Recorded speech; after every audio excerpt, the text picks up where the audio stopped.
And it's time to get back to some good old-fashioned gaming. We're looking at the battlefield and the starting setup for Bicocca, one of the four battles featured in Crossbows and Cannon. So right there. So I'm going to get my mind back into the setting before we start. So Bicocca, France versus Spain, April 27th, 1522. So obviously we have our army set up, the French army in blue over here. They are the first player. And then in white over here, we have a Spanish Papal army, and it includes these forces up front, and down here there's a whole nother wing that is coming up to join the battle. The French have 6 commands, including one overall commander, who it looks like does not have forces assigned to him directly. So there is Lautrec, right here in the center rear of the French line. And then we have the Spanish Papal Army. They have 5 commands. And the overall commander is also a formation commander. And I had a question about this, actually. So there's Pescara right here.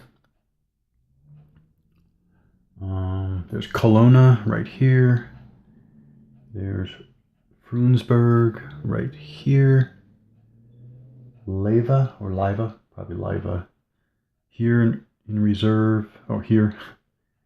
And Sforza is back here in reserve. So my question was, who is the overall commander? Because normally, were they telling me there is no overall commander? That's funny. I didn't remember that was possible. There are 2 types of leaders in Crossbows and Cannon: leaders and overall leaders. Overall leaders are in command of their side's entire forces, whereas leaders are in command of those units assigned to them. Each scenario will designate the overall leaders and the combat units assigned to the leaders. Okay, overall leaders have special abilities. In some scenarios, they are used to control specific combat units as leaders do, but in all scenarios, overall leaders also have special abilities. But is it possible to not have an overall leader? Because the overall leader, well, one thing is clear. Your overall leader has the 2 asterisks over here. Your leader, formation leader, has 1 asterisk. Well, anyways.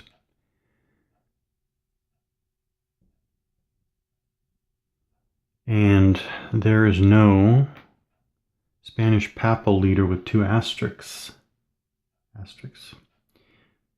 So I guess that means there's no overall leader.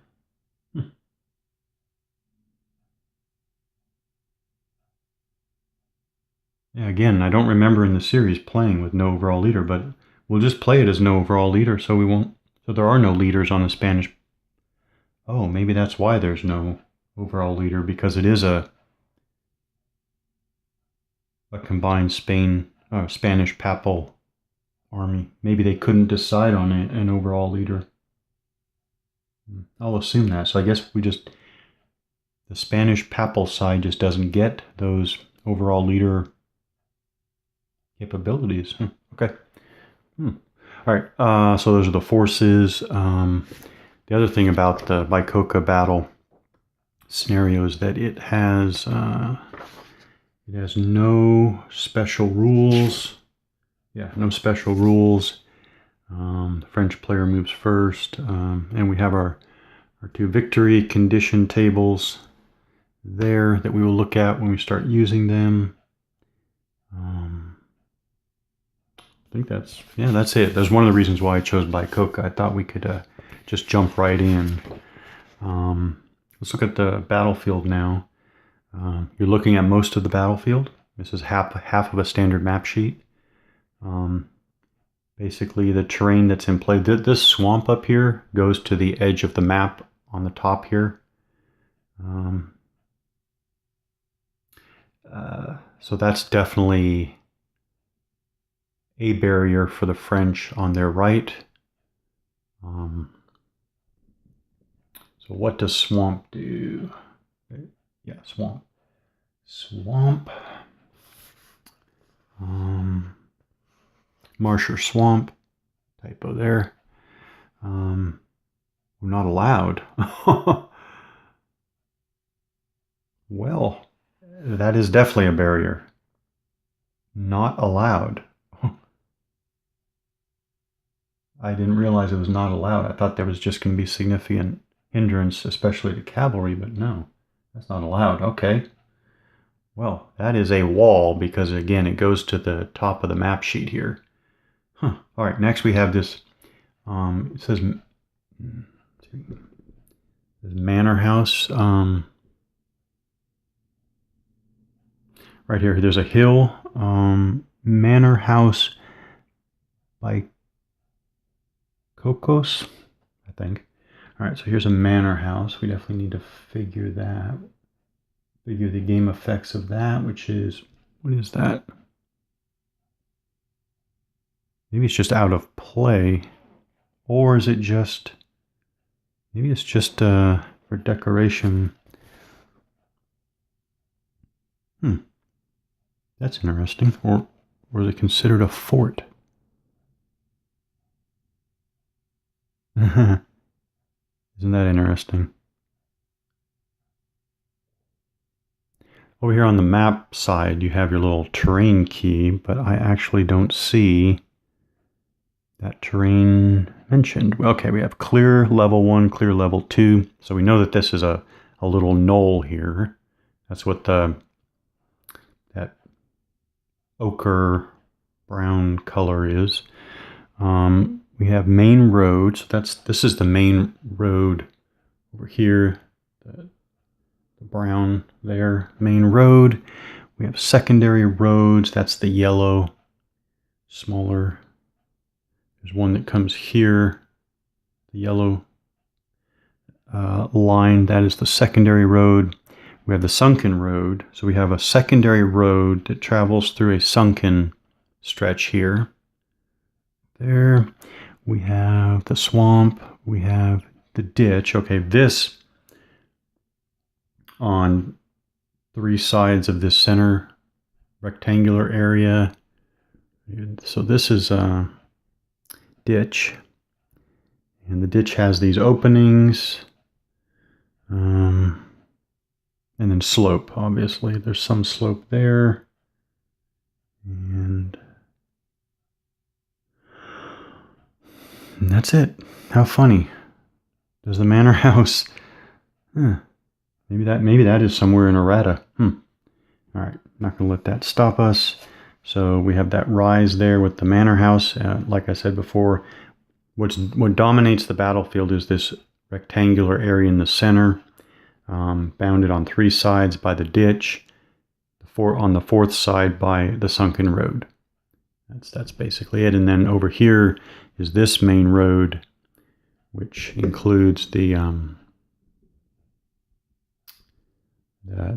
Spanish papal wing coming up there. Okay, so that is basically... Okay, so what about the sunken road? Sunken road.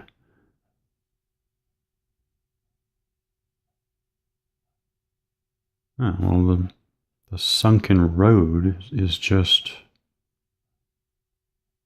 It's treated the same. Movement purposes, it's the same as a main road. Okay. But what about moving across it. I guess.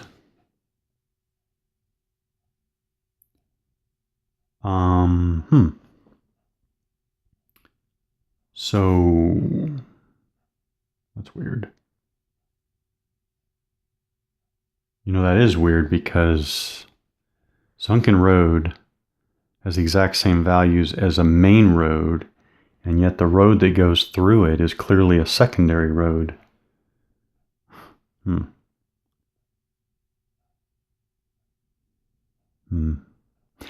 And more importantly, when you're moving across it, is it treated as a... Just thinking off the top of my head, it seems like it would be treated as crossing a ditch, only because it looks like a ditch. But it's interesting that it's not treated here. Well.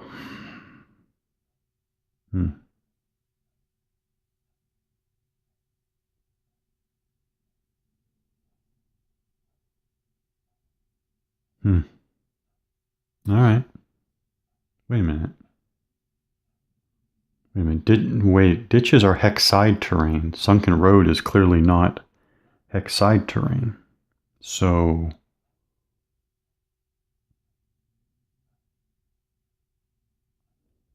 that seems to be not clearly explained, right? Because if you move sideways across it, clearly you don't get the road benefit because you're not moving along the road. Got that. So do you treat it as other hex in the terrain, which would just be clear? But if you're going to treat it as a clear hex, then... Well, okay. I guess you're saying maybe the Sunken Road just isn't that significant. Maybe it's not that significant of a sunken road. I guess I have to play it that way. So the 1/2 movement point is moving along the road. Makes sense. There is defensive bonus, a benefit to being in the sunken road, which means it, well, that would suggest to me it's not a significant sunken road. Okay. All right. I guess we will treat it as other terrain in the hex, meaning that moving through sideways through the hex with the sunken road portion of the hex is not significant enough to add to the movement cost of the other terrain in the hex. I guess I'll play it that way. I'm not sure I'm completely comfortable with that, but okay. All right. Lastly, the ditch. Now, the ditch is clearly hex side terrain, and the ditch hex side adds 1 to all movement categories and has the defensive bonus for both fire and melee, same as the sunken road. Oh.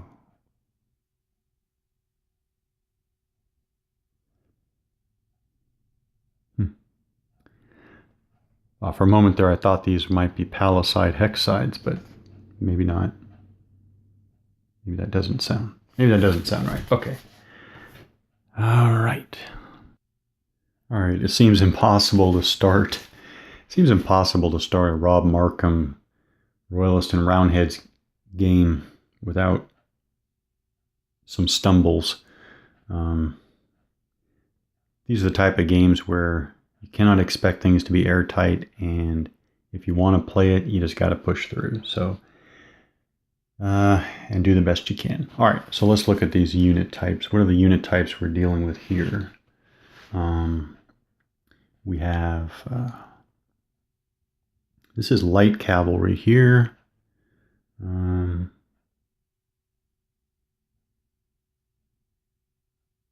Okay. I just realized, how do I distinguish light cavalry from heavy cavalry? Unless there just isn't any. No. Is this heavy cavalry?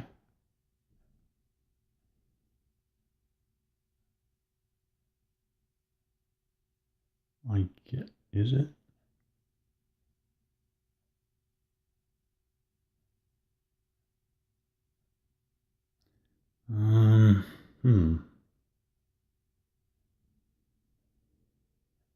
Wow. Okay, this is what I'm looking at. So here, these horse symbols look identical. This one's facing to the right as you're looking at the counter. This one's facing to the left. In the rule book, got light cavalry, you got heavy cavalry. They look essentially identical, except light cavalry is facing to the right, heavy cavalry is facing to the left. That has got to be a incredibly strange way to distinguish. Does it matter? I have no idea. Okay. And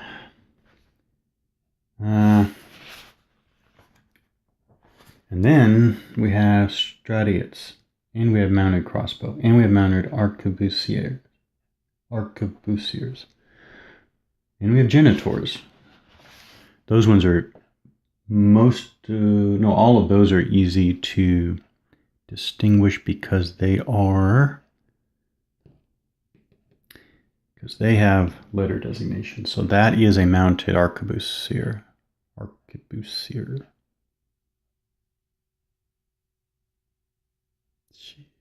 There.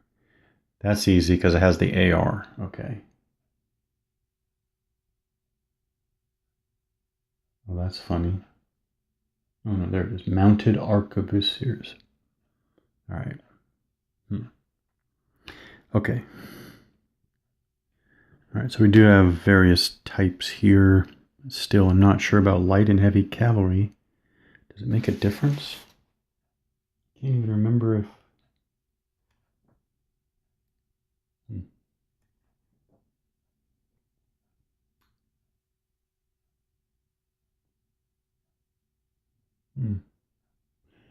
Well, we'll just wait. Oh, there is a heavy cavalry. Heavy cavalry, there is a combat modifier. Okay, so actually we do need to distinguish heavy versus light cavalry because heavy cavalry have, I see more than one combat modifier. Okay. So, okay, never mind. That one clearly has a GN, so that's a genitor. So back to this one. Back to this one that we were looking at. Is Urbino here heavy cavalry or light cavalry? I don't know. Okay, well, we'll see if it works out in play.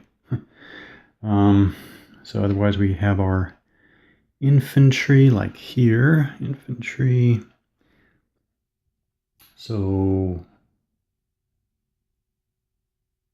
okay, I'm sorry, there is a note. And I need to point it out because I missed it. Maybe to clarify, so as notes underneath the unit, underneath the unit symbology there, it says note, leaders in the units they control are color-coded for ease of play. We know that. Light cavalry of whatever type face to the right, heavy to the left.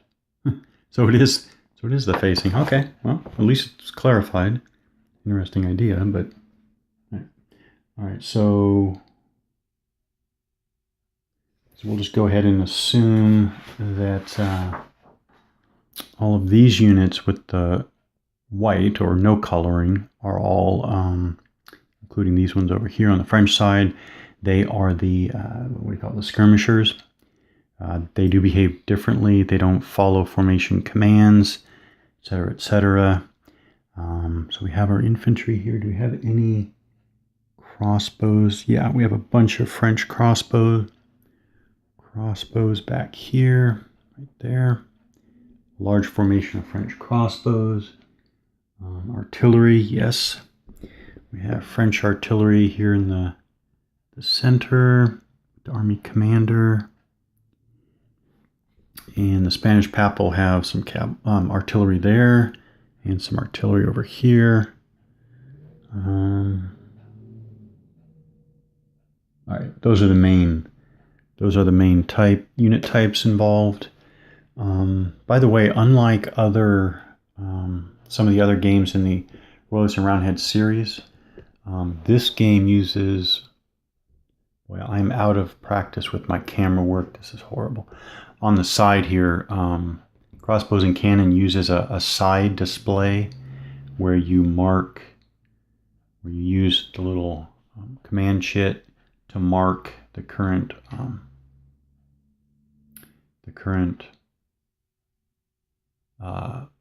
order. Wow, this is horrible. All right, like this. So we've got the Spanish Papal player, his leaders. That's funny. I thought there were 6. Did I miscount?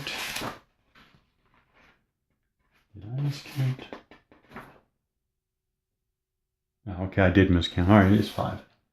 It is 5. So here are your leaders, and you use the little command chit to mark the current. I'm pointing this out because I guess some players, I'm sure, would like this to the side so that individual command markers are not on the board with the leaders. But actually, in having played both ways, I actually think I prefer having command chits on the board with the leaders. It's an extra information chit on the board, but I think I like it. And actually, I tend to like, in the other games, it'll have the command written on it, it'll say like attack or whatever. And I like to generally put it a few hexes behind the leader. So I can see at a glance what everybody is ordered to do. But anyways, this game uses it on side displays, so I'm going to play it this way because that's how this one's designed. All right. I think we're ready to get started. We know the French side is first. So let's get started. Sequence of play. We're going to skip the entire orders phase on this first game turn. Skip right over it. We're going to go to next, the first player movement phase. We know that the French are the first player. The first step of this phase is to check to see if any units are out of command. I'm not going to bother with that on this first turn. So we go to the second step of this phase, which is all eligible movement. So we'll just start on the French right here. So first I'm going to look to see, this is Urbino's formation, the blue formation here, and he's got 2 crossbowmen leading. First figure out Urbino, look over, I will look off to the side display and see that Urbino is currently under an advance command. So with an advance command, units can move up to their full movement allowance, but they must end the turn at least 1 hex closer to an enemy unit or be adjacent to an enemy unit.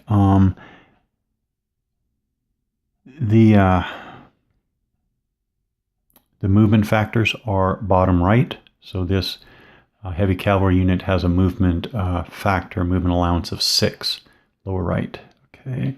So Urbino's formation is a mixture of heavy cavalry, infantry here, infantry, and again the 2 crossbowmen in the lead. Just to explain stacking, the Royalists and Roundhead series has a very strict, straightforward, and uniform stacking mechanic. First of all, stacking matters because you'll take losses in a particular order of the stack. So first of all, stacking matters. The top unit stacked is the top unit, and that's that. They're stacking up to 2 units. They have to be the exact same type. When I was learning early on, I was thinking exactly what does that mean. I thought it was a little unclear. Now I just go with a strict interpretation, i.e. the graphic has to be exactly the same. So this infantry, unit can start the game stacked with another infantry unit of exact same type. So at the start of the game, units may start stacked up to 2 exact same type. There is no restacking at all through the remainder of the game. You may, of course, voluntarily unstack, and in combat you may be forced to unstack. Leaders don't count for stacking. So Urbino stacked here with 2 infantry units. Again, the top unit is the top unit. I guess I should point out this can be relevant just because strengths can be different and morales can be different.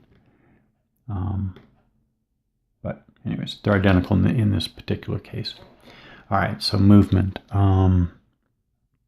They have an advanced command, so basically, in general, the French are just going to try to smash the Spanish Papal forward forces before they're reinforced. Basically, nothing too sophisticated here. So let's move these crossbowmen. This is all clear terrain despite the imagery. 1, 2, 3, 4. Actually, wait. Maybe they don't want to outrun. You know what? They're not going to outrun their infantry yet. So the infantry back here have movement allowance of 3. So actually the crossbowmen, they'll just go 1, 2, 3. 1, 2, 3. Yeah, actually we'll keep the same. 1, 2, 3. Same. No. 1, 2, 3. 1, 2, 3. All right, just general advance. They satisfied their order requirement. They have ended this turn 1 hex closer to an enemy. What else? They all moved. Well, okay. The 2 crossbow units are skirmish units. They have all around facing. The infantry and heavy cavalry in the rear here, the rear line here. You'll see they only moved through their frontal hexes, the front 2 hexes. They only moved through their frontal hexes, so there was no turning involved. All straightforward movement. So before we consider moving this front line of French arquebusiers, let's consider ranges. What's going on here? So I want to know, are they in range of any targets? And are they in range of especially this Spanish Papal artillery over here? So let's check that range determination table. So we have our unit types, maximum range in hexes. So we know the arquebusiers only have a maximum range of 2. So we know that they are not in range of any targets. Now the artillery... the artillery has a maximum range of 10 hexes. This tells you what, so let's take the artillery. 1 to 2 hexes is short range, 3 to 5 hexes is medium, 6 to 10 is long, and short, medium, long, you use those as columns on the fire combat results table.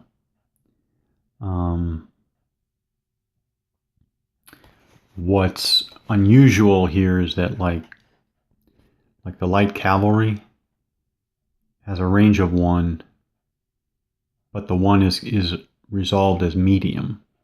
So you're going to use the medium range combat results column over here, not the short range. Okay. So the arquebusiers, a line of, was it 8? 8 French arquebusiers. They have a range of 2. So again, these are all skirmish units. They do not follow command chits, which can make them very flexible. The question is, do they advance straight on? Do they advance advancing, favoring the left, favoring the right. I don't know. We're going to move up 2 so they get targets in range and see what type of damage they wind up taking. So 1, 2, 1, 2, 1, 2, 1, 2, 1, 2, 2, 1, 2, 1, 2. So we advanced our line of arquebusiers. So next we have Winkelried here, the purple formation, and he is under an attack command. So for movement purposes, they may move up to their full movement allowance, but they must move at least half of their movement allowance rounded up and at least 1 hex closer to an enemy or be adjacent to an enemy. So this infantry, we know they have a movement allowance of 3. 1/2 is 1.5, round up to 2. So they're going to have to move, or they're going to have to expend. They're going to have to expend at least 2 movement points of their allowance. All right, so it's all infantry here. So they'll just go up 2 instead of going 3 because I want to see what happens to the arquebusiers here first. So there, they moved the minimum given their attack command, and there they are. All right, back here we have obviously the 3 cannon. Cannon are also considered skirmish units. They have movement allowance of 2. I'm going to go ahead and keep them up, moving with the rest of the army. Army commander is going to continue to move with them. Then behind we have Navarro with a unit of heavy cavalry. Navarro has an advance command. So moving, if they just move 2 to stay in line with the rest of the army and in line behind the army commander, they are ending 1 hex closer to the enemy over here, so they fulfill their movement requirement. Next we have Montmorency here, the green formation. They have an attack command as well. So they're going to move all out, maximum movement, try to get around the arquebusiers here and attack probably here. Around here and attack here. So Montmorency has all infantry, movement allowance of 3. So I counted the hexes. So like here's an example. So 1, 2, 3, 4, 5, 6, 7. That stack is starting 7 hexes. 7 hexes from enemy units here. When they move, 1, 2, 3. Is that right? 1, 2, 3. They are now 1, 2, 3, 4, 5 hexes from the nearest enemy. So they have moved closer to the enemy, and they've used more than 1/2 of their movement allowance rounded up. So 1, 2, 3. He's ending, I think, 1 hex closer than he started, which is fine. That satisfies the... Oh, and he's got the mounted arquebusiers over here. Okay, so he has to move. That's interesting. I wonder if this was supposed to be a skirmish unit. Yeah, or maybe not. Okay. Maybe. So he has to move. So he's part of Montmorency's attack. So he has to move 1/2 of his movement allowance rounded up, which is 4. No choice, and must end closer. So I guess he'll just lead the charge around here, but he won't. He'll move his minimum of 4. 1, 2. Oh, and now facing may matter.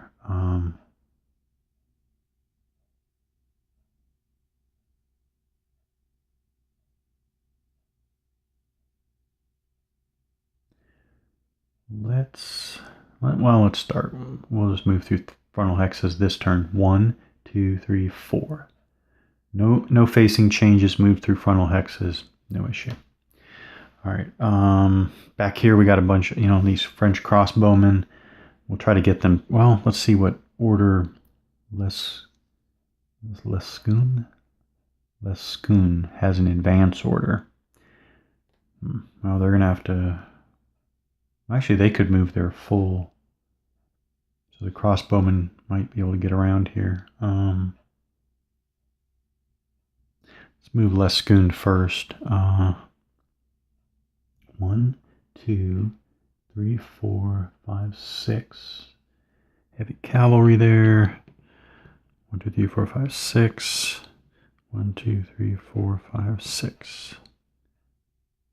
Straight on. Unfortunately, they are going against the cavalry there, or the artillery there. But, oh well. And now we'll move the crossbowmen. 1, 2, 1, 2, 1, 2. All right, so I'm gonna move the entire crossbow formation up just 2, and we'll go on from there. Okay, so with all the first player movement done, that's the French side, we're going to go on to the first player combat phase, which starts with fire combat phase first, followed by melee. The fire combat phase is broken down into first defensive fire, which is basically the opposing player's fire, and then the offensive fire, or the the first player, or no, it's not the acting player's fire. So what we will be doing is we'll be going down the line here and seeing where the Spanish Papal army can put fire onto the advancing French. Right away we know we want the Spanish Papal artillery to open up fire here.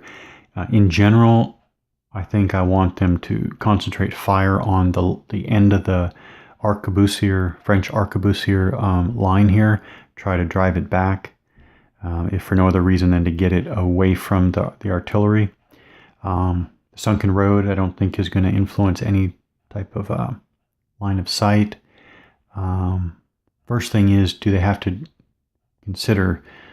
declare all of their fires first? I'm going to review that, and line of sight issues. I don't think there are going to be any line of sight issues here, but we're going to review all that. So among those things that block line of sight are all combat units. So that would mean both friendly and enemy. I think they all have a clear line of sight to these targets here.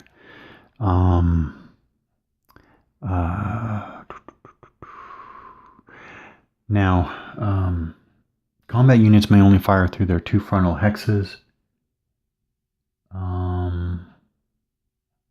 except skirmish units can fire in any direction. Does that also apply to artillery? I think so, unless I forgot something. Combat units may be fired at more than once.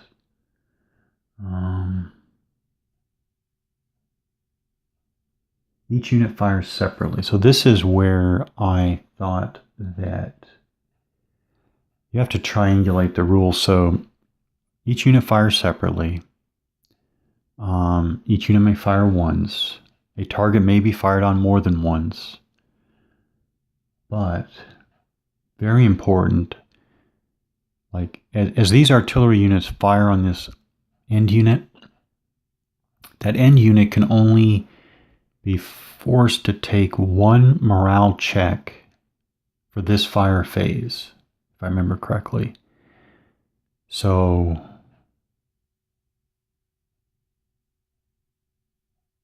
so if you have multiple combat results that are just morale checks, the unit's still only going to take 1 morale check. So those extra ones are, they are wasted. Okay. All right. All right, so I think it's as easy. I'll review some details later, but if I remember correctly, it's just straightforward and as simple as this first artillery unit is going to fire at this unit, because starting with this one on, obviously his line of sight is blocked by his own fellow artillery units. So he fires on the end unit there. That's 3 hexes away, which is medium range. Just roll, so he gets an 8. Actually, high is good. So that's a morale check. So he got an 8 on the medium range column. So that unit has a morale check. So you can continue to fire. Well, let's do it as a matter of fact. The next guy is going to fire on. Reason why I'm doing that is I'm trying to get a 9 or 10 to get a step loss. Because you can still get step losses, but let's... Oh, I got it. So he rolls a 9, which is a step loss. So now... I think there's only one step unit. So he has a step loss, and then this unit, this artillery unit's going to fire at this unit. Oh, never mind. That was completely wrong. It doesn't make a difference, but this is actually 2 step losses, because when this was 3 hexes away, which is medium range, but when I went to this artillery unit, that's 2 hexes away. That's short range. A 9 on the short range column is actually 2 step losses. Now, the last artillery unit firing at that target rolls 10 step loss. Wow, that was devastating fire. So, all right, so let's implement these combat results. So the first unit took 2 step losses. He has nothing on his reverse side, so he is considered a 2-step unit. Taking 2 step losses, he's eliminated. The next unit, again, same. He has no back side. He has no back printed side, so he's considered a 2-step unit. He takes 1 step loss from that roll of 10. Wait, never mind. That was 10 at short range, so he's eliminated too. Yeah. Yeah. All right.